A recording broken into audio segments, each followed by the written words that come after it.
السلام علیکم ورحمۃ اللہ وبرکاتہ۔ 23 مارچ 1940 کے بارے میں تو ہر چھوٹا بڑا شخص جانتا ہی ہے کہ اس دن کو قرارداد پاکستان پیش کی گئی تھی۔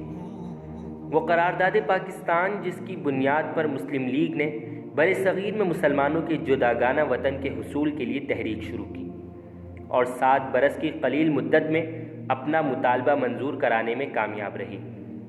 وہ مطالبہ جو اسلامی جمہوریہ پاکستان کے نام سے دنیا کے نقشے پر ابھرا اور اب تک ایک روشن سورج کی طرح پوری آب و تاب کے ساتھ چمک رہا ہے۔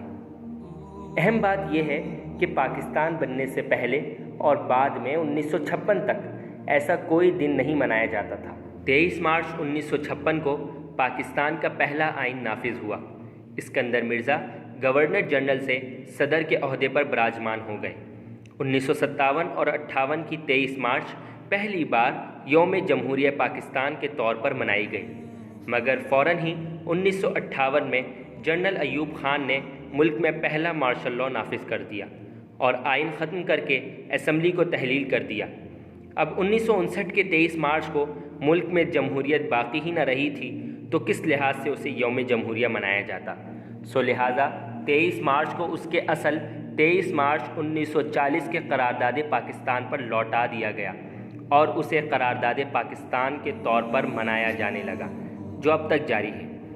23 مارچ کو دارالحکومت اسلام آباد میں پریڈ گراؤنڈ میں ایک شاندار پریڈ کا انعقاد کیا جاتا ہے۔ اس حوالے سے 23 مارچ 2015 کافی اہمیت کی حامل تھی، کیونکہ یہ 7 سال کے طویل عرصے بعد منعقد کی گئی تھی۔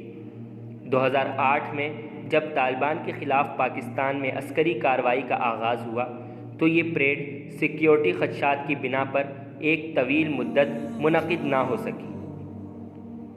امید کرتے ہیں آج کی اس ویڈیو سے ضرور کچھ نیا جاننے کو ملا ہوگا۔ ہماری اس ویڈیو کو لائک کریں اور چینل کو ضرور سبسکرائب کریں۔ جزاک اللہ خیر۔